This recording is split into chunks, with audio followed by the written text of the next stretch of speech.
हनुमान जी की जन्म कथा। हनुमान जन्म कथा बहुत प्राचीन काल की बात है। त्रेता युग में जब अधर्म अपने चरम पर था और पृथ्वी देवी असुरों के अत्याचार से पीड़ित होकर भगवान विष्णु से रक्षा की गुहार लगाई, तब उन्होंने आश्वासन दिया कि वह स्वयं श्री राम के रूप में अवतार लेंगे और अधर्म का नाश करेंगे। उस समय एक और विशेष व्यवस्था हुई। भगवान शिव को भी इस कार्य में सहभागी बनना था। अंजना की तपस्या। किष्किंधा पर्वत के समीप एक वन में किन्नर राज कुंजर की कन्या अंजना तपस्या कर रही थीं।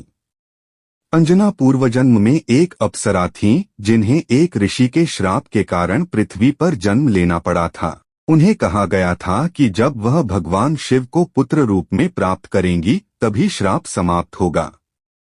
अंजना ने हजारों वर्षों तक घोर तपस्या की। वह केवल फल फूल खाकर और जल पीकर शिवध्यान में लीन रहती। उनकी तपस्या से प्रसन्न होकर भगवान शिव प्रकट हुए और उन्हें वरदान दिया कि वह पुत्र रूप में जन्म लेंगे। केसरी की कथा।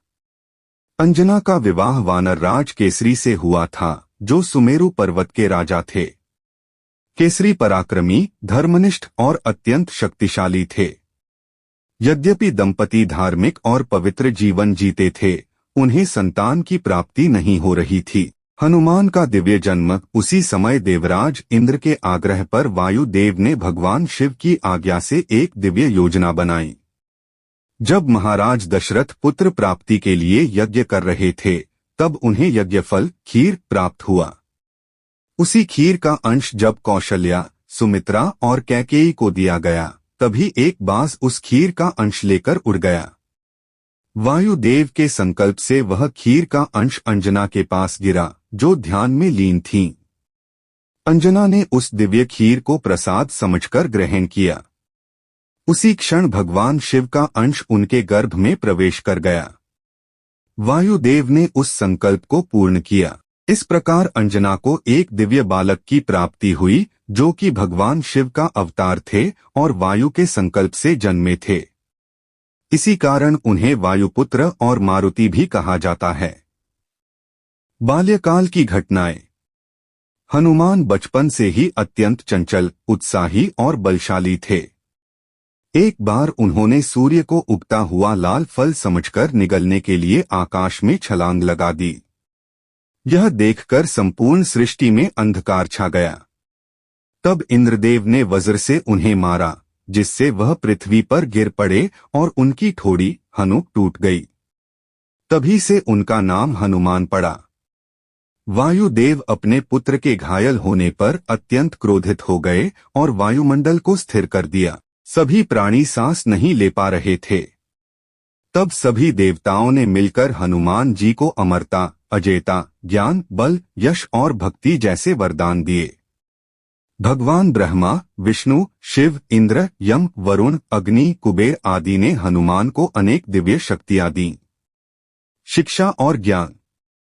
हनुमान जी ने सूर्यदेव को अपना गुरु बनाया।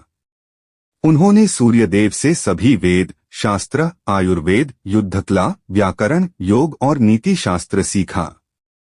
वे सभी विद्वानों में श्रेष्ठ और ज्ञानी बने। सूर्यदेव ने हनुमान को देखकर कहा, तुम में भक्ति, शक्ति और विनय तीनों का अद्भुत संगम है। शाप और विनम्रता।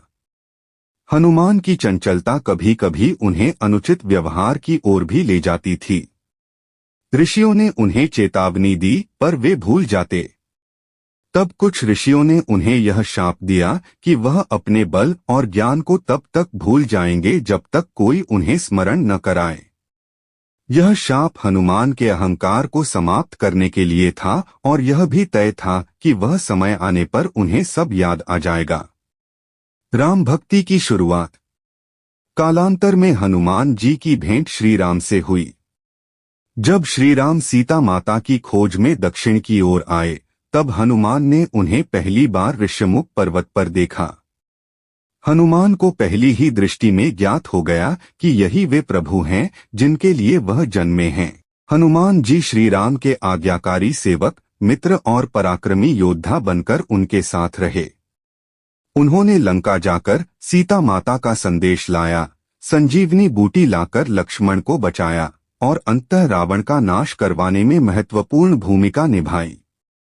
शाश्वत भक्त और अमरता।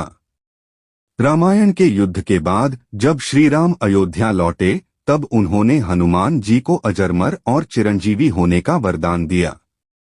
श्री राम ने कहा, जब तक यह सृष्टि है तुम मेरे नाम के गायक और मेरे कार्यों के प्रचारक बनकर जीवित रहोगे। हनुमान जी आज भी पृथ्वी पर जीवित हैं, ऐसा कहा जाता है। वे हर उस स्थान पर उपस्थित होते हैं जहां राम कथा होती है। उन्हें कलयुग के सजीव देवता कहा जाता है, जो अपने भक्तों की पुकार तुरंत सुनते हैं। हनुमान जी के अन्य नाम।